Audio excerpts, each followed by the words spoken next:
Asinifisele sinemukele maswahla mahle nati tindzaba tensimbi ekucala imini tifundwa ngulungelele Magagula. Umhlonishwa waNdunankulu Russell Dlamini uhambela tindzawo letahlukene temaphoyisa.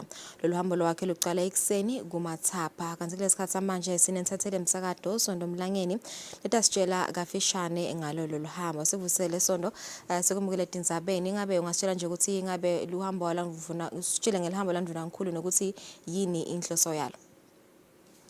Siyabonga kakhulu Lulu asikuvusele phinde sivusele nebabukeli bemsakazo eSwatini TV. Njengoba usho umhlonishwa Ndunankulu vele uqale wavakashela noma ke uvakashele tindzawo letihlukene lokuthi indzawo umbutfo wemaphoyisa njengoba sawukhumbula ukuthi umhlonishwa Ndunankulu nguye minister wawo emaphoyisa. So ke lehambo lakhe liqale ePolice Academy lapho khona achazelwe ngekusebenza nje kwayo le academy njengoba sawukhumbula ukuthi indzawo lapho kuqeqeshwa khona umbutho wemaphoyisa lapha eVeni. Usitena kasuka khona Lulu wavele walibhekisa eMalkens Police Station lapho umhlonishwa abone indzawo le renovatiwe lokungiso lesiteshi ngekusitwa ngo-micro project njengoba uhulumende nje akhiphe imali lenganga 7 million emalangeni ngokuthi lesiteshi sibe ngcono njengoba bese singekho esimeni lesikahle. Ubese ke uchubekela eMbabane Police New Camp lapho khona kuhlala emaphoyisa. Lokuvelile ke Lulu lesimo sisabukisa kakhulu njengoba emaphoyisa sekahlala esindlini letingekho esimeni lesikahle. Mhlawumbe mina wesawukhumbula ukuthi lena yinfo levamise kuvela kakhulu eParliament ikakhulu nangabe yena minister lobuke emaphoyisa etfula nje umbiko wekusebenta kwawo umbutho wemaphoyisa. Yindzaba nje levamise kuvela ngaso sonke isikhathi ukuthi emaphoyisa ede tinfo tekusebenta naletindlu futhi labahlala kuto setiguge kakhulu. Usiteke nakasuka khona wabese ke sowudlulela ePolice Photography and Printing shothi nje ifacility lapho khona kuprintwa khona tinfo tawo lombutho. Tinfo sayekhathi tifike temaphoyisa kanye nje nema-documents velela classified. Ubese ke umhlonishwa Ndunankulu wendlulela nakhona enzaweni lapho khona kufungwa khona tinfo temaphoyisa bathi police stores and tailoring services. Wabese ke sophethela la eheadquarters la sikhona khona nyalo.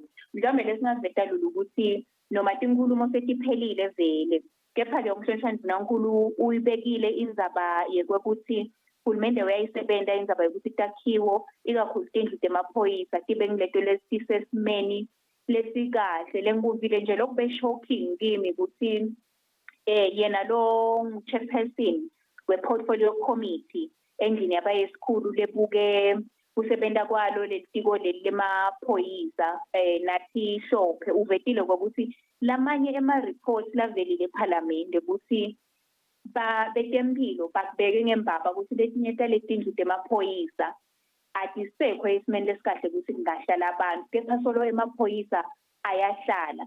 So ngidawuphila kuyo Lulu because wonke umuntu ubeke etfukile nakabona letindlu lapho khona emaphoyisa ahlala khona. So ke umhlonishwa Ndunankulu uthembisile ukuthi uhulumende uyayisebenta indzaba yokuthi infrastructure tindlu temaphoyisa tibe sesimeni lesikahle. Waphinde ke waveta nekokuthi nendzawo indzaba yemaholo uhulumende uyayisebenta uze washo nje ukuthi uyabona ke leyo seyidvute kakhulu. So ke siyethemba lokuthi utawuchubeka kuhambe ngendlela Ndunankulu lapho ukhulume ngayo. Lokunye lokubaluleke kakhulu akuvetile umhlonishwa Ndunankulu ukuthi ucele kakhulu emaphoyisa ukuthi indzaba yenkhohlakalo indzaba ye-corruption indzaba lekufanele ukuthi iphele. Wacela ke ukuthi emaphoyisa kufanele live alibambise ukuthi i-corruption ingachubeke eveni njengoba vedile ukuthi uma nje i-corruption ingaphela live lakangwane lingakhona ukuthi liflourishe likhone ukuthi libe lelinye lemave lahamba embili ikakhulu kulesifunda salapha eKasadak. Lokunye lakuvetile indzaba yokuthi kubaluleke kakhulu ukuthi emaphoyisa aqhubeke sive asiphathe kahle kanjalo sive sala eVeni laseSwatini kanye nesive sangephandle kwelive lavetile ukuthi emaphoyisa akusiwo nje emaphoyisa ilive lakangwane kepha ngemaphoyisa laphinde futhi asithe netivakashi. Kepha ke wancomile emaphoyisa ukuthi imibiko levelako ukuthi emaphoyisa ala eVendakangwane abaphatha kahle bantu ikakhulu la siqhathaniswa nalamanye emave la ncome kakhulu ukuthi akachubeke amaphoyisa ayibambe lapho. Lokunye ke umhlonishwa Ndvunankhulu lakuvetile bekahle nje asiqatha nemavesi njengoba aphinde futhi wakhotha lapha Luka 10 verse 38 to 42 lasite kumcoka kakhulu kwekuthi emaphoyisa prioritize tintfo whether individual or nalombutfo nje nalashito ukuthi lo mbutfo unomgomo wawo lokusho ukuthi lowo mgomo loyo kufanele ukuthi ufezeke waphinde futhi wakhuthatha namaphoyisa ukuthi nabo empilweni zabo babe nemigomo leside letawukhona ukuthi babe ngemaphoyisa langcono. Bengicela kuveta nje Lulu ukuthi chairperson lobuke kusebenza kwemaphoyisa yena nathi Hlophe ubonge kakhulu kwemaphoyisa ngekusinikela njengoba vetile ukuthi lesimo labahle basebenza kuso sicinzetela kakhulu futhi silikhuni kepha ubashayela lihlombe kakhulu ukuthi bayachubeka nekutimisela emsebentini wabo. So ke lokunye ke Lulu lokunyenti sitawuchubeka nakho Lulu sengenta mistake yekushiya National Commissioner of Police naye ke uvetile ukuthi bayajabula kakhulu ukuthi umhlonishwa Ndvunankhulu athathe isikhathi sakhe lesimatasatasa ukuthi akhone kuhamba ayobuka lama facilities lankalawa vakasheni njengoba avetile ukuthi kunesidingo sekuthi lamanye ama-police post noma tindzawo tekusebenza temaphoyisa tinakeke njengoba letinye tato setigugile ubale nje indzawo yemaphoyisa lekalavumisa phindze nakalomahasha lathite letindzawo letiphindze ti-provide ama-services lokhanza ukuthi futhi lawo ma-services akhona ukuthi asherishwe naletinye tinhlango sisawukhumbula nje Lulu kwekuthi vele lo mahasha nalavumisa singasho ukuthi kune-ma-border gates lapho lokusho ukuthi tindzawo lokufanele tinakeke kakhulu njengoba netivakashi tengakhona tiphindze tithole lusito lolwengetiwe. Uphindze futhi-ke wagcizelela kakhulu ukuthi vele emaphoyisa Nkosi yami ahlala esimeni etindlini letingekho kahle waphindze futhi waveta nendzaba yokuthi timoto washo nokuthi ngalesinye isikhathi emaphoyisa agcine asebenzise timoto tawo ukuthi ahambe yo-attenda sive lashito ukuthi vele banelithemba lokuthi cha letinkinga labanazo titawusombululeka njengoba nje kunyathela kwaNdvunankhulu vele angeke kuyishiye lombutfo ufanana. Lokunye lekungaveta Lulu Ndvunankhulu ke bekathembisile vele ukuthi cha imoto sekujudane nekuthi tifike ngaveta ke Lulu ukuthi umbiko logcwele vele masatata uthola etindzabeni so uphelele. Sibonga kakhulu Sono sinetalo yombiko kanti ke njengoba saveta ukuthi umbiko lophelele utawutfolakala etindzabeni idensimbi yesikhombisa sichubeka nato tindzaba. Ngenhloso yokuthuthukisa lusito lolumikiswa nguhulumende isiveni litiko letekwatisa netebuciko libambisene nenkampani yahulumende yetelicwaningo eSepark basukumisela ucwaningo lokuthola ukuthi live limephi ekusetshenzisweni kwetebuciko kude kutowakhiwa tinhlelo tekutithuthukisa. Umsebenzi usekelwe inhlangano yakamhlabuhlangene i-UNDP kanti ubanjelwe emahhovisini ayo lenhlangano lapha eMbabane. Bongandla ngamandla longumcondzisi wehlelo lahulumende i-e-government uyachaza ngalomsebenzi. Litiko lisukumisa umsebenzi ukuthi lilethe tinsita kubantu ngale bongqondo mshini lo msebenzi ke so phasiswe nangeyo icabinet tinduna tembuso ukuthi awuchubeke lapho ke sibuke ukuthi tonke tinsita tahulumende atitholakale la kubongqondo mshini titholakala nasetingcingweni sifuna ukuhlola lokuthi kuleta bongqondo mshini mhlawumbe nale temishini yekuhambisa i-data bonke bo-infrastructure even kumenjani vele singakhona ukuthi sivele sisukume nje nalo msebenzi lomkhulu kangaka noma ke mhlawumbe kukhona la kusafuna sicinise khona kucala ukuthi lo msebenzi uhambe kahle kulo hulumende ke lo government in your hand singaphindze sisho lokuthi akusile tincingo kuphela lesithi kufuna umthole ngato lo hulumende siphinze ke ngalokuthi ke bantu behlukene kunebantu labadzala nje bogogo nabomkhulu mhlambe labangakangeni kakhulu bona la etingcingweni sithi nabo abamthole uhulumende khona le laba khona lesita kwenta ke kulolu hlelo sitawuthatha le mishini siyoyibeka etinkundleni sithi gogo lomdzala noma liswati lelo lelingafinyeleli mhlambe kusebenzisa bongcondo mshini noma tincingo abasonzele enkundleni batawukhanza imishini ayibekiwe utawufike uqhofode mangabe mhlambe ke utholakala ukuthi udelwati leqhofoda sitawubeka abantu labatawufundzisa emaswati ukuthi batawuqhofoda kanjani ukuthi lolu sito lwabo lutholakala. Umbuso uthi sincane isikhathi lesitawuhlalwa ejele ngiloyo beka indvuna yelitiko letemsebenti lemkhulu nekutfutsa Ntuthuko Dlamini. Dlamini walahlwa ngemacala ekudubula abulale bantfu labatsatfu kanye nekutfolakala nesibhamu lesingekho emthethweni. Wagwetjwa iminyaka lengemashumi lamabili ecaleni ngalinye lokubulala bese iba sihlanu lekutfolakala nesibhamu ngalokungekho emthethweni noma inhlawulo. Inhlawulo kuleli lekutfolakala nalesibhamu yathi inkantolo itawuba ngo-5,000 emalangeni. Letigwebo takhe tihamba kanye kanye lokusho ukuthi Dlamini utawudvonsa iminyaka lengu-20 yabhadla ejele. Lesigwebo usaphuma ngenyanga yeNdlovulenkhulu eminyakeni wa 2023. Umbuso wagijimela inkantolo yemacala lendlulisiwe iSupreme Court lapho ufuna kubuketwe lesijubo lesakhishwa lijaji lenkantolo lenkulu Maxine Langwenya. Umbiko lophelele utawutfolakala etindzabeni tensimbi esikhombisa. Inkampani yahulumende lethenga ithengise ummbila iNational Maize Corporation ithi kunetinhlangano letihamba tithatha timali kubalimi. Lenkampani ithi lenhlangano itshela abalimi ukuthi isebenzisana nayo kanti lokhu ikwendela kugebenga lesive. Lenkampani yahulumende ithi lenhlangano ithi labalimi abakhiphe le mali kuze babe ingcenye yayo. Lenkampani ithi lenhlangano igebenga kakhulu balimi lesebakhulile nalabanemhlaba wekulima lohledi. NMC ithi kude zivumelwano lenaso netinhlangano kwamanje futhi sive asicaphele. Lenkampani yahulumende ithi seyivile ukuthi lenhlangano ihamba itshela abalimi ukuthi injongo yaleli kwendako ukuthi kwakhiwe inhlangano yelive lonke yabalimi bembila nemabhontshisi kusebenzisana kwayo. Lenkampani yahulumende ithi ayilubhadalisi lusito loluyiswa esiveni ngaphandle kwalolo lwetigulumba nekuthengiswa kwenhlanyelo. Lenkampani icela sive ukuthi sibikele emaphoyisa nakukhona labenda lokuganga loku.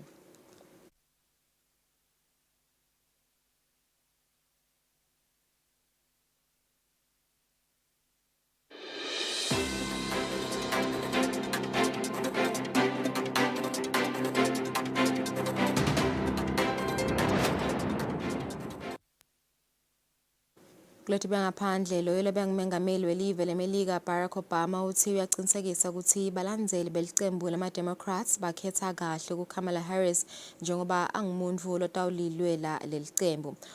Obama ukusho lokhu elangeni lesibili lemicimbi lebobanjelwe eChicago. Elangeni lesibili le-Democratic National Convention lo labengumengameli welive leMelika Barack Obama kanye nemkakhe bemukelwe ngentokoto lenkulu lapho khona Obama adumise balandzeli balelicembu ngekuba neliso lelikhaliphile ngekukhetha Kamala Harris kuthi alihole lelicembu lisalungiselela ukhetho lwamengameli ngenyanga yeLweti. Obama uqinisekise lesive ukuthi Harris ulungile lomsebenzi kanye nekulwela sive salela live. America's ready for a new chapter.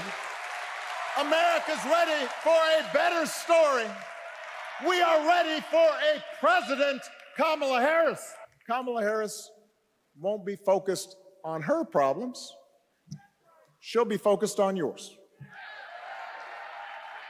As president, she won't just cater to her own supporters and punish those who refuse to kiss the ring or bend the knee. She'll work on behalf of every American. That's who Kamala is. Umkalola bengumengameli Michelle Obama naye unanadele inkulumo yemnyeni wakhe washo ukuthi kukhona umlingo lotakwe ebuholini balela live. Letinye tikhulumi kuleli cembu nato tivete ekukholelwa kwato kulomholi lomusha. Ngoletibuya even le-Egypt tithi emhlanganweni namabhalane wahulumende welive leMelika mengameli welive le-Egypt Abdel Fattah el-Sisi uthi kude lesinye isikhathi lesitawutholakala kwendlula lesi emitameni yekubekwa phansi kwetikhala empini lechubeka kwedolobheni iGaza kanye nekugcina kuthula esifundeni seMiddle East. Lo mengameli uchubeke wanxusa bonke labathinzeka ukuthi badlale lichaza ekugomeni inhlekelele kulesifundza. Blinken ubamba lo mhlangano ngemuva kwelilanga ahlangane nandunankulu welive laka-Israel Benjamin Netanyahu lapha vete khona ukuthi la ka-Israel liyasemukela sicelo lisathulwa live leMelika sekubekwa phansi kwetikhali kulembi kanzi ngemuva kwalomhlangano Blinken ubese ubhekise emabombe enhlokodolobha yelive leQatar eDoha lapho nakhona ufike wabamba umhlangano lonengcithi lefanako nalabakhulu kuhulumende walela live noma kunjalo kude likhambile likhonsile lokuphunywa nalo kule mihlangano. Ngako lokunye emaphoyisa aseven leKenya sekabike ukuthi Collins Khalusha loneminyaka le-33 seubalekile ejele. Khalusha waboshwa enyangeni lephelile ngemuva kokuvuma ukubulala abantu besifazane labang-42 lokufaka ikhathi nemkakhe. Gilbert Masengeli longumphathi webaseshi kulela live uvetile ukuthi Khalusha ubaleke kanye nalabanye labang-12 bekutsabuka even le-Eritrea lababoshelwa licala lekuba kulela live ngalokungekho emthethweni. Masengeli uthi liphenyo labo luvetile ukuthi akhona emaphoyisa lafaka isandla ekubalekeni kwaleti gang lapho athe kukhona labaziphohlongo labasaphenywa kabantu lokufaka ikhathi nemphathi wesiteshi semaphoyisa. Lobekela umsakazo wetithombe yeSwatini TV ngumpendulo Gumbi kanti itithombe titholakele ka-France 24 VOA naka-DW. Kanti-ke mbukeli njengoba litiko laka-Public Works lamametela ivikini leliphelile kokuthi litabe lilungisa i-overhead bridge lapha elangeni emgwaqweni lomkhulu sokamanzini uya eMbabane. Timoto-ke imgwaqo uvaliwe njengoba umsebenzi ovele ucalile lomuhle elayinini sine mxhumanisiwe amaphoyisa nesive ephindile ivile kati kuve ukuthi ingabe timoto tihamba ngakuphi ukuhamba kanjani khona lapha elangeni. Sekuvusele phiko ingabe uthini nje umbikelo ongavetela ababukela emakhaya. Sivusele dadewethu sivusele ngabo bonke babukele beSwatini television. Sinamaphoyisa singasho ukuthi umsebenzi uyachubeka lapha ku-MR3 umgwaqo omkhulu obheka amanzini usuke eMbabane. Siyawukhumbula ukuthi ixwayiso libe khona kanjalo namhla ekuseni sasithile size ngaso tonke indlela netiko lato temgwaqo selichubeke njalo nekumemekela. Ngaba ngonje ukuthi kwanyalo kuyachubeka vele sifundiswa umgwaqo losuka noma lowehlika emvutshini uhambe uyophumela endaweni mahlanya. Singachubeka sicela size noma ungene khona ngalo bambelangeni. Sicela size ukubeketela kakhulu kati lokuthi lo mgwaqo omncane lo sekwenda ukuthi imoto sibe kuningi kakhulu awusakhona ukuhamba ngesibane lofuna ngalo noma ngezinga lofuna ngalo esibaneni. Lokunye ke besibona kodwa ukuthi kungaba ngamakhumbi la ishaso nasize sekunako ukuthi labanye sebathatha ithuba noma advantage kulabanye khanje sebathatha ama-customer alabanye bese kwenda ukuthi kusebenza ngasabe mnandi. Siyacela ukuthi size asibeketelelane umuntu angabe sisothatha nesimo lesi wenda ukuthi endele omunye asafarishe sawukhulumisana nabo noko kwenda siqiniseko sesimo sibangileso lesikahle nekucela nje ukuthi bantu short isikhathi nyalo abas-adjuste uma ngabe uyayenza wena noma uyakamanzini noma ngamathapha uyathatha uhlala uhamba 15 noma 20 minutes iniketele allowance yalomunye futhi 20 minutes ngetulu lotanto ukuthi ungadizayela ubanje kubambeleleka nekucela i-following distance ukuthi asingabe sesivala kakhulu kutawuba inkinga nangabe munye sekashayisekile uyabalula traffic kulabanye endili bese kwendeka iphile lapho. Siyabonga msakazi. Evakala samakhulu phiko ngaloyo mbiko kulesikhathi sitabuka nati temidlalo sichubeka nato tindzaba emini. Uqeqeshe welicembu le-Young Buffaloes labo make efisiwe ehlophe uthi kudlala ngekutimisela abaphinze babe nelwati ngendlela imidlalo yeCOSAFA yabo make idlalwa ngayo ngiko lokubasitile ukuthi bakhe umlandvo ukuthi batfole ithikithi lekucala emlandweni wabo ukuthi bangadlala ema-semi-finals emidlalo ye-Women CAF Champions League COSAFA qualifiers lechubekako eveni laseMalawi. This sports update is proudly brought to you by eBet. Join our family of winners by visiting us today at ebet.co.sz. eBet, born to win. Uqeqeshe welicembu le-Young Buffaloes Ladies fisiwe ehlophe uthi kudlala ngekutimisela abaphinze babe nelwati ngekudlala imidlalo ye-Women CAF Champions League COSAFA qualifiers ngiko lokudlala inzima lonkulu nalokubasitile ukuthi bancobe umdlalo wabo nelicembu le-Chilinga leseveni laseMozambique ngemagoli lamane ecanzeni lokwende ukuthi bakhe umlando wokufika esigabeni semi-finals kwekucala emlandweni wabo. Just tell the players that we need this game. We've been in this tournament for the third time now and we didn't win any game, so they have to go and fight for the nation. It's good for us going forward. They will boost the confidence. So you have to go and prepare, and they must not be overexcited because there's still a lot of work to do. Young Buffalo seyitawutholana eTulu ne-University of Western Cape kuma-semifinals ngalesine nakubombana insimbi yesithathu uNzambama. Lobekela umsate eSwatini TV temidlalo ngilinda Dlamini ngenza umbiko uhlanzi umFabrice Msonera eMbabane. Lesikhathi sanyalo sitawubuka tindzaba tetemidlalo lethamba embili kulamanye emave. Kuleti icama ngaphandle sitaqala endzabeni yemihlaba yabomake emidlalo ekhilikithi lebekubheke ukuthi banje eveni lase-Bangladesh kanti kunginyalo sekunoshintsho lapho khona le ndzebe seyitawubanjelwe eveni lase-United Arab Emirates kulandzela siteleka lesikhona eveni lase-Bangladesh. Le midlalo kubheke ukuthi icala mhla ka-3 kuya kumhla ka-20 ngenyanga yembala eminyakeni losetulu. Eveni laseNgilandi ngalesibili Nzambama kubanje umhlomelo we-Players Professional Footballers Association Man Player of the Year Award lapho khona Phil Foden welicembu le-Manchester City kube nguye lothola umhlomelo we-Best Player of the Year. Cole Palmer welicembu le-Chelsea yena uthola umhlomelo we-Young Player of the Year. Etindzabeni tekutsenga kanye nekutsengiswa kwabadlali kubeka ukuthi licembu le-Chelsea la-7 laseNgilandi selifuna Jadon Sancho welicembu le-Manchester United loneminyaka engu-24. Eqenjini le-Southampton lelicembu selithenga Matthias Fernandes welicembu le-Sporting Lisbon eveni lase-Portugal ngemali engu-£15 million. Licembu le-Wolves khona eNgilandi kubeka ukuthi lifuna nozinto welicembu le-Arsenal Aaron Ramsdale loneminyaka engu-26. Eqenjini le-Manchester City kubeka ukuthi umciceshi walelicembu Pep Guardiola sawucala indlela tekubuyisa umdlali Ilkay Gundogan welicembu le-Barcelona. Lobekela umsate eSwatini TV temidlalo ngilinda Dlamini ngenza umbiko uhlanzi umFabrice Msonera. Tithombe titholakala ka-France 24 DW na VOA. The Sports was proudly brought to you by eBet. Don't hesitate. Visit us today at ebet.co.sz. eBet, born to win.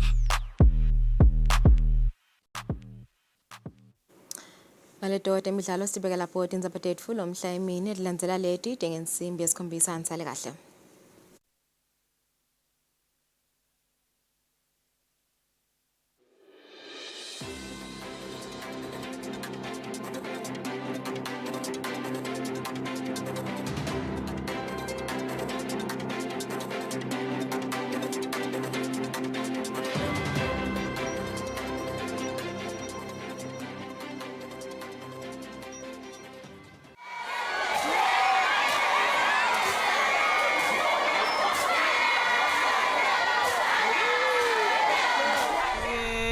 Swana.